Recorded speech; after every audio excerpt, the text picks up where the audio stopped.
Hello everyone, my name is Christian. Welcome back to Tekpon. Today our guest is Mike, the founder at Upvoty. Hello. Hey Christian, nice to be here. Nice to meet you. Please tell us what is Upvoty. So Upvoty is my SaaS product. It's a feedback software for mainly SaaS products as well. So our target audience is SaaS founders or smaller SaaS teams that are looking for a better way to structure and managing their user feedback about a product. What did you say was the biggest problem that you saw in this niche? The biggest problem would be to determine where your money and energy goes while building your SaaS product. So I see a lot of SaaS teams making wrong decisions in building their product. So they're spending money on things that users really don't care about, essentially. So by using a product like Upvoty or any other feedback software, you can easily determine what your users actually want. And I always say, more importantly, what they're willing to spend their money on. And thereby you're building your product in a better way, a more efficient way, and your money and your energy goes to the right things. Absolutely. And what do you say are the most loved features of the product? So definitely, so overall, our feedback product is very simple and straightforward in comparison to other products in the market space. It's really focusing on gathering feedback in a very usable way for both our customers and their users. And this is definitely something that people admire about using Upvoty.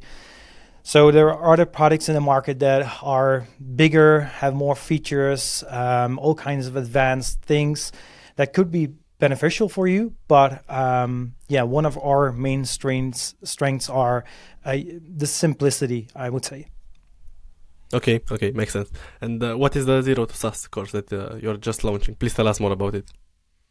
Yeah, so Zero to SaaS is both a course and a community. I've been wanting to build a community for years, and now's the time. So I've built multiple SaaS businesses. I've scaled one to over 1 million ARR, exited that one. Now with Upvoty over 40K MRR.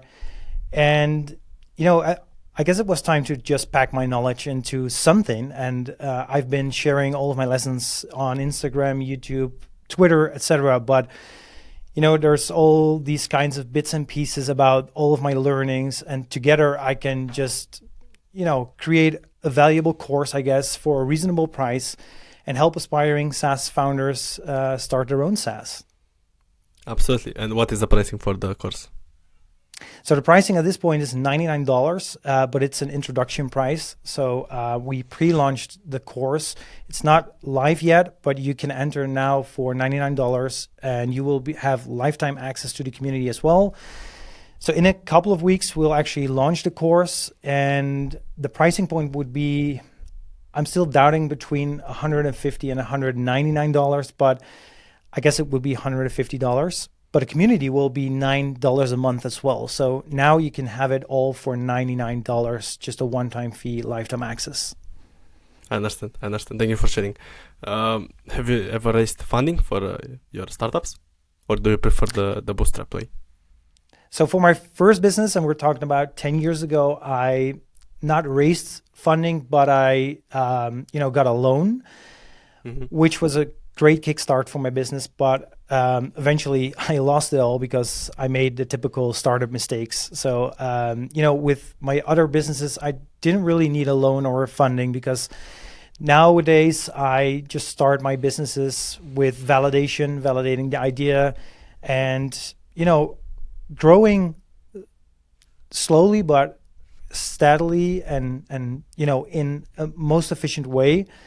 And so every stage I have new budget from basically my current customers that are paying a monthly fee. And with that money, I can scale the product to the next level. And, there are pros. When you get funding, it goes quicker. But there are a lot of downside as well. I prefer being a solopreneur, as I like to call it. And I don't want a team of investors and board meetings and, rapid scale, because that's not something I'm really interested in. And do you see a growing trend of founders choosing to be bootstrapped, to choose their own terms, and overall this trend? Yeah, I guess the whole solo business community, like indie hackers and bootstrappers, are even against getting funded. I'm not against Yeah. getting funded. If it's the right move and it's the wise way to go, you should definitely consider it. But yeah, I think it's a trend because nowadays we can automate more, we can delegate more. All of these platforms like Fiverr, you can just hire a designer whenever you want. Look, in the early days, you needed to hire a lot of people in your team if you wanted to scale. And so it would make sense to get some outside funding just to hire. That was the main concern that Yeah. startups Yeah. had, even 10 years ago. But nowadays, it's really easy to get a team around you and scale a product from level to level in a more organic way. But do you have any full-time employees or partners?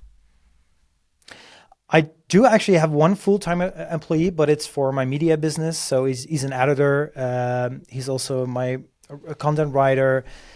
So we work together closely. But for Upvoty, I never had any employees, only freelancers and contractors. Well, and how is your focus divided on a day-to-day basis between these multiple projects? So right now, Upvoty is still my main project. So that's where the main portion of my energy goes. So I usually start with email regarding Upvoty, so support tickets, and email, and then I move over to my solopreneur side of the business, which I consider is Twitter, YouTube, creating shorts and reels and TikToks, etc. And I write for 1 or 2 hours, and after lunch, it's back to Upvoty. Mainly development activities to improve the product, have a developer meeting with my freelance developers. And at the end of the day, I just want to be creative. So I read a book, get inspired, have an ideation process for creating content for even the same day or probably the next day. But if you saw an opportunity in the market with Upvoty, would you still choose to be a solopreneur and not hire anybody and grow at your own pace, or would you just take it and hire 2, 3, 5, 20 employees to grow that? I'm No, curious on that mindset. if I learned one thing about building and scaling my previous business to over 1 million, at some point you have to decide to either get funding and hire and think bigger and bigger. And I was trying at that point, but immediately I saw that this wasn't for me. I'm just not the type of entrepreneur that wants to scale, and I don't think bigger is better for me. If it's better for the company, I would rather exit it, sell it to another party that can grow the company in the way they like to grow it, either with funding or more hiring, etc. But it's just not for me. So yeah, if I spot an opportunity, I can check if I can do it myself or delegate and grow it the way I want. If not, then I'm happy with where we are right now. I understand. Thank you so much for sharing. It makes total sense. I was curious to know what was your biggest challenge throughout your career. My biggest challenge, so again, this comes from my building my previous product. The biggest challenge for me was at some point I was driving to the office with an unfulfilled feeling. And this sounds kind of crazy because we did over 1 million. We had a team of 5. We did very well. The product was very good. I enjoyed working on the product. But very quickly I realized I wasn't really enjoying solving the problems for our audience. So this product was in the home improvement market. This is not something I enjoy being in. I'm not handy myself. I can't even drill a hole in the wall. So, this wasn't something I had affinity with. So the biggest challenge for me was, how can I scale this product, knowing that I don't really love working on it? And so eventually I even shut the project down. I handed over to someone else, so giving away all of this money, etc. But this was just my most valuable lesson in my whole entrepreneurial journey. If you don't love your audience and specifically the problem you're solving for your audience, it just won't work in the long term. Wow, that's a fantastic lesson. So you gave away all the business, all the money, just for your peace of mind and for your happiness. Wow, that's deep. Yeah. Yeah. And how about the biggest mistake that you did? So the biggest mistake was for my first business. I told you about the loan I got for my first business. It was 15,000 euros. And the biggest mistake was I had this idea in my head for a product. It was a marketplace for the printing industry. So like printing T-shirts, caps, etc. And I thought I will create a marketplace where I can, bring contractors and people that need a print together and, have them quote and get a commission on every sale. Typical marketplace business model, I guess. But the biggest mistake was not validating that actual idea. So it sounded really good in my head. It sounded logical. But in the end, if you do not validate your idea by talking to your customers and first trying the product and the solution out with just a small prototype, like an MVP, a minimal viable product, I spent all that money. And in the end, it didn't work. So yeah, not validating my idea and not validating every stage was the biggest mistake I made. But I wasn't, starting entrepreneur. So, this was really good for myself. And I applied all of these lessons learned with building my future businesses. Thank you for sharing. And how did you get your first customers at Upvoty? So Upvoty, actually, before we launched, we already had 1,000 MRR, so monthly recurring revenue. And, this was something I tried for the first time and it was successful. So what we did, we built an MVP, which was literally just a landing page with a sign-up form and asked people to sign up if they were interested in such a product we were building. And after that, we had a couple of hundred signups. We started building on a prototype, so a small version, an MVP. And with that MVP, we launched to this closed beta. And this closed beta group was really enthusiastic about what we were building. They wanted to help build it. So we actively involved them in building the product. And by doing so, we quickly build a product of value. And some customers even told us, like, if you build X, Y, and Z, we will start paying already, although it's a closed beta. And so using our own tool, of course, our own feedback tool, we monitored like what features are the features that will get us the first revenue. And we started focusing on that one because you need revenue for the next stage. So yeah, we built those features and customers already started paying upfront before we even launched publicly. That's fantastic. So the power of a community and also validating your product is fascinating. And I think you're doing a great job at promoting that and helping founders, starting founders understand that it's a great way to start. Not take a loan you did and waste it.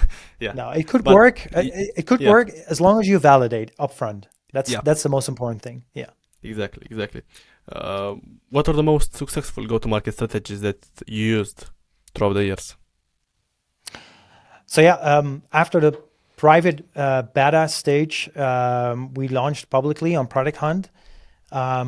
Essentially, whatever go-to-market strategy you have, it's not really something that is, the right way or the wrong way. It's just think about this: if you can get your product or your MVP in an early stage in front of your desired target audience, and this is very important. When I say desired target audience, you have to make it as small as possible. So you cannot target on all SaaS businesses. We target on small SaaS founders and product managers of small SaaS teams. And we even started in certain regions, like certain countries. And if you can get your product in front of them and you can test your solution, again, validating, then you can start thinking about the way to go to promote your product, whether this is paid ads or organic marketing or maybe a LinkedIn post or YouTube videos, whatever. it's about where is your audience active, your desired target audience active, and how can you get as quickly as possible onboard them to your product with as less possible money, time, and energy. You said it perfectly. As someone who admires your content strategy, what would be your best piece of advice for a founder looking to implement that strategy for social media, posting constantly on LinkedIn, Twitter, YouTube, Reels, and yeah, I have to you're say, doing a great job. Thank you so much. So my personal content strategy and all of my social posts, etc., I don't think it contributed much to the growth of Upvoty, to be honest. I cannot measure anything, everything. So maybe some posts or some videos contributed to, signing up a couple of users. But I do it mainly just for building this personal brand. And so whatever I launch next, I immediately have an audience. And, on top of that, I just love to share and I just love to connect and build relationships. That's the main reason. But so regarding posting online, if you want to share your story or posting about your business, building in public or sharing your journey, which is always a great thing. I think you first have to decide, are you a writer or are you more like a video guy or an audio guy? You're doing podcasts now, which is a form of building your personal brand, but also promoting your product. It can work both ways. So I see some build amazing LinkedIn communities by just writing all day or on Twitter and building newsletters and selling their personal brand or their courses or their products. And I see, vloggers, people on Instagram Reels, TikToks, etc., doing the same. So you can just decide who you are. Maybe you're both. I like both, to be honest, but maybe essentially I'm more or less a writer, but my writings, I can convert them to video. So, I just love creating as much content as I can. So, but yeah, determine if you're a writer or a video audio guy, I guess. I wanted to say that you also did a podcast or still doing it. I'm not really sure. And then also a lot of content and reels and trying both is fantastic. I'd love to hear your top 3 favorite SaaS products. My top 3 favorite SaaS products. So on number 1, I have to say Notion, because Notion is my life and business CRM. I can't live without Notion. So yeah, that's definitely number 1. Number 2, I would say Crisp Chat for specifically my SaaS project Upvoty. So Crisp Chat is a chat widget which allows me to connect with our customers and have conversations. Really love their UI. They have a very fair pricing point in comparison to some other products in the market. And they also have a knowledge base I really love, because I believe in proactively giving support. So by writing knowledge base articles, it's a great way to help our customers. And number 3 would be, let me think. I'm really checking my my bookmark bar in my Chrome. So yeah, number 3, I would say Hype Fury. This is a Twitter scheduling tool. Well, not specifically Twitter anymore. It's also for LinkedIn and Instagram. But Hype Fury is an amazing tool that helps me create my content and distribute it to all of my social media channels in an automated way, which saves me time, and it also analyzes in a really great way so I can make decisions on what content works and what not. Thank you for sharing. I'd love to hear how you started your career. So just to hear the full story from the beginning, let's say from college. From college, yeah. So I always jokingly tell my story when I was 6 years old, when I stole frozen chickens from my neighbor's fridge and go to door to door. So I sold those frozen chickens in my neighborhood. That was really my first entrepreneurial journey. But from college, I'm actually a dropout, so I didn't go to university or anything. I just love building businesses, I guess, from an early age. So when I was 15 or 16 years old, my parents bought me this printer where I could print designs for t-shirts. and I started my business in their garage, actually. So they did some renovation, and I could work on building my business from there from a very young age. And having a website and later on also an e-commerce side, I needed to learn SEO, and by doing so, I became very good at it. And some local companies were starting to ask me about doing SEO for them. And that's when I started my first search engine marketing agency, which I scaled to over $100,000 in annual recurring revenue. And, from there, I just realized I could build sites, and I was good at SEO, and I gained results for my customers. But what I really wanted to do was build my own products and scale those to, high numbers. So that's when I started working on another marketplace, but not the marketplace I was telling you before in this interview, the printing marketplace, because, that didn't work out. But the marketplace in the home improvement space, that was a really great opportunity and a great market to launch such a product. So that was my first product. Like I said, I scaled that one to over 1 million. And, from scratching my own itch, building that product, at one point we needed feedback software to gather and structure all of that feedback from our customers. And that's when the idea for Upvoty sparked. Makes total sense. And the last question that I have for you would be, what's your best piece of advice for a starting SaaS founder? I always share the same advice. So, and we talked about it before. Validating is just the most important thing you can do, especially when you start out with your product. You have an idea, validate that idea by talking to your customers, validate the solution.